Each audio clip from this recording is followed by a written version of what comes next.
Well, I don't know what is today. Monday, Monday, December what? 23rd.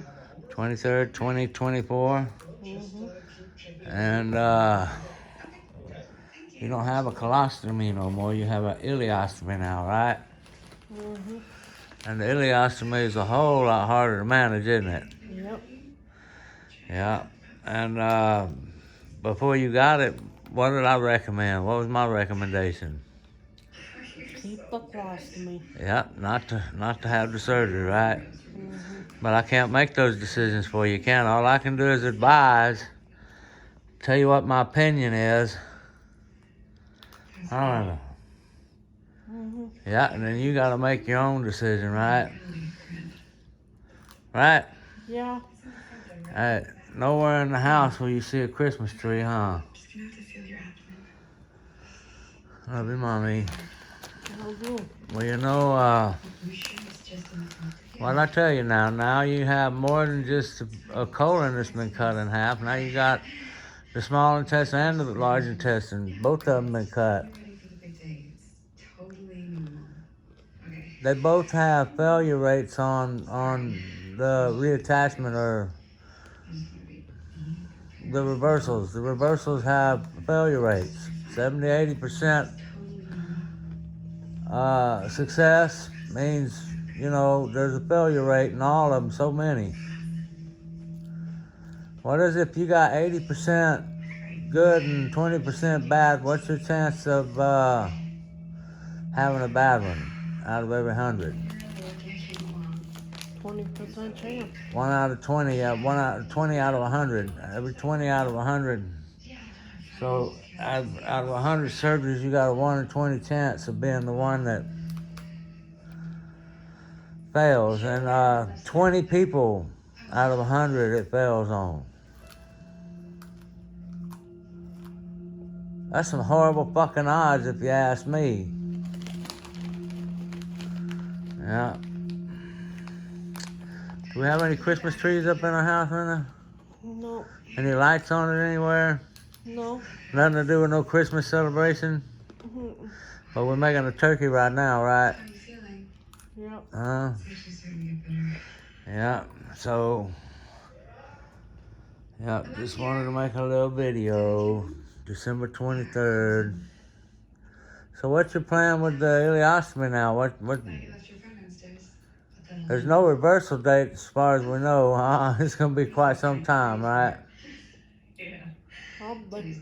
At least 3 months. I sure as hell hope he can put that back. And if you have to have an ostomy, it's the colostomy you want, not the ileostomy. Why? Tell me why. Because the ileostomy is hard on my kidney because it's the small intestine. Yeah, so what does the small intestine do? What the large intestine, what it's missing? What's it causing?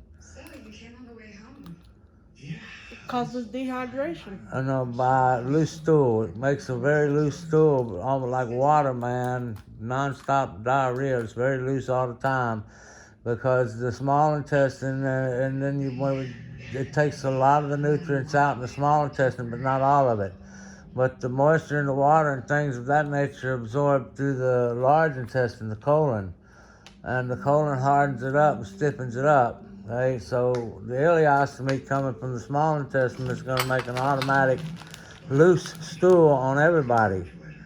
And they wanted to send home with a PICC line to get IV fluids 3 times a week. Now, for that, we'd have to leave that stupid-ass home healthcare nurse come in at least once a week or 10 days to change that damn bandage, that over the PICC line, because that's something that you have to have a license to do. Because, I could do the same thing they do. I could do the same thing, but they require you to have a license because that PICC line goes directly to the heart and it's a sterile field.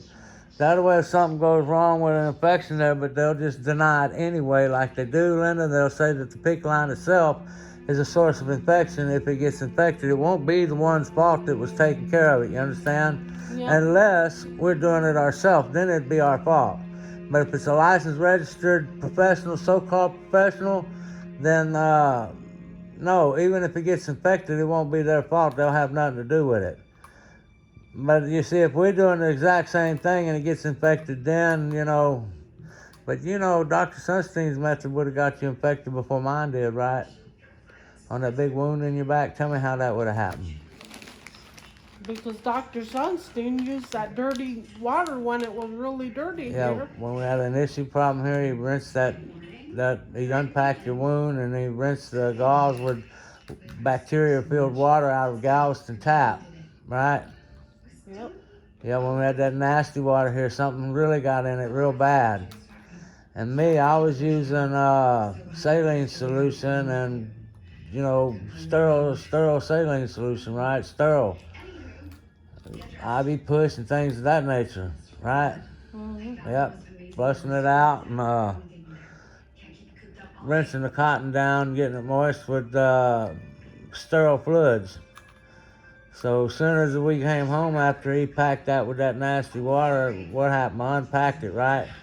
Unpacked it, flushed it out real good, and then repacked it with sterile gauze with a sterile solution, right? Mm-hmm. Yeah. Sure enough. All right. Well, I'm going to turn this off here. Let's put it on video. 6 minutes and 30 seconds, man. It was just gabbing, huh? But that's facts about the ileostomy, right? And you think you're going to have it reversed? Tell me what the deal is with that. Well, the doctor said anywhere from six weeks to 3 months. Yeah, he's shooting more towards 9 weeks is what he wants, really, because of that kidney thing and the IV fluids. Back to that, because the IV fluids, there was a shortage now. But from what I understand, the shortage is coming to an end. If the shortage is ended and they got plenty of fluids, you can make a one-day outpatient appointment, go in and have a PICC line installed and come home with that PICC line the same day. Wrap that son of a bitch up the way we had it, But I can't see if you go to work with a PICC line, man. Now, that's something, man. Now, 9 weeks reverse if you got to keep a PICC line, but it depends on what happens. What have I been doing to try to keep you hydrated, Linda? What have I been doing? Pedialyte. Yeah, you want to suck down water bottles by the bottle when you're not supposed to do that. Pedialyte and Gatorade, what I tried to give you. All right, well, I got to go tend to that turkey.